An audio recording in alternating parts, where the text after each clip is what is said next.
ಮಕ್ಳ ಮರಿಗೆ ನೀರು ಯಾಕೆ ಬಾಂಕಿ ಮೇಲೆ ನೀರುದಲ್ಲ ಯಾರ ಕೊಡ್ತಾರ ಅವರು ಬರ್ತಾರ ಒಂದಿಸ್ ಕೊಡ್ತಾರೆ ಮರ್ಯಾದೆ ಕೊಡ್ಬೇಕು ಸೌಕರ್ಯ.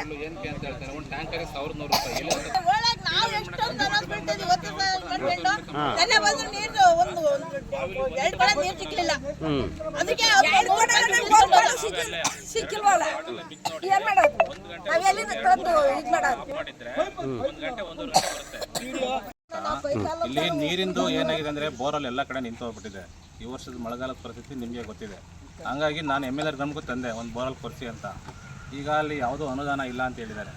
ಹಂಗಾಗಿ ನಾವು ಟ್ಯಾಂಕರ್ ಸಪ್ಲೈ ಕೊಡ್ತಾಯಿದ್ದು, ಆದ್ರೂ ವಾರಕ್ಕೊಂದ್ಸಲ ಟ್ಯಾಂಕರ್ ಸಪ್ಲೈ ಕೊಡ್ತಾಯಿದ್ದು. ಇಲ್ಲಿ ನೋಡಲ್ ಆಫೀಸರು ಆ ಟ್ಯಾಂಕರ್ ಸಪ್ಲೈ ಮಾಡಿದ್ದಕ್ಕೆ ಬಿಲ್ಲಿಗೆ ಸೈನ್ ಆಗ್ತಾಯಿಲ್ಲ. ಹಂಗಾಗಿ ಅವರು PDO ಈಗ ಸ್ವಂತ ಸಂಬಳದಿಂದ ನೀರು ತಂದು ಆಗೋಕ್ಕಾಗಲ್ಲ. ಹಾಗಾಗಿ ಅವರು ವಾಟರ್ ಮ್ಯಾನಿಗೆ ಹೇಳಿದ್ದಾರೆ. ವಾಟರ್ ಮ್ಯಾನು ಸ್ವಲ್ಪ ಜವಾಬ್ದಾರಿಯಿಂದ ಕೆಲಸ ಮಾಡ್ತಾಯಿಲ್ಲ ಅಷ್ಟೇ. ವಾಟರ್ ಮ್ಯಾನು ಸರಿಯಾಗಿ ಸಪ್ಲೈ ಮಾಡಿದರೆ ಇದರಲ್ಲಿ ನೀರಿನ ಸಮಸ್ಯೆ ಬರಲ್ಲ. ಒಂದೊಂದಾಗಲಿ 2 ಟ್ಯಾಂಕ್ ಆಗಲಿ ಡೈಲಿ ಒಂದೊಂದು ಬೀದಿ ಬಿಟ್ಬಿಟ್ಟು ನೀರು ತುಂಬಿಸಿದ್ರೆ ಏನೂ ಆಗೋಲ್ಲ. ಅವನು ಲೇಜಿ ಮಾಡೋದ್ರಿಂದ ನೀರಿನ ಸಮಸ್ಯೆ ಆಗ್ತಾಯಿದೆ ಮೇಯ್ನು.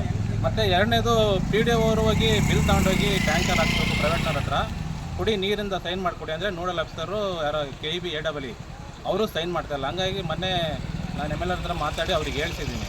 ಈಗ ಹಾಕಿರೋ ಸುಮಾರು 30-40 ಟ್ಯಾಂಕರಿಗೆ ನೀರಿಗೆ ಬಿಲ್ ಮಾಡಿಲ್ಲ. ಹಂಗಾಗಿ ಇದರಲ್ಲಿ PDO ಅವ್ರದ್ದು ಏನಿದಿಲ್ಲ. ಅವರು ಈ ಸ್ವಂತ ಅವ್ರ ಸಂಬಳ ದುಡ್ಡಲ್ಲೇನು ನೀರಿಗೆಲ್ಲ ದುಡ್ಡು ಕೊಡೋಕ್ಕಾಗಲ್ಲ.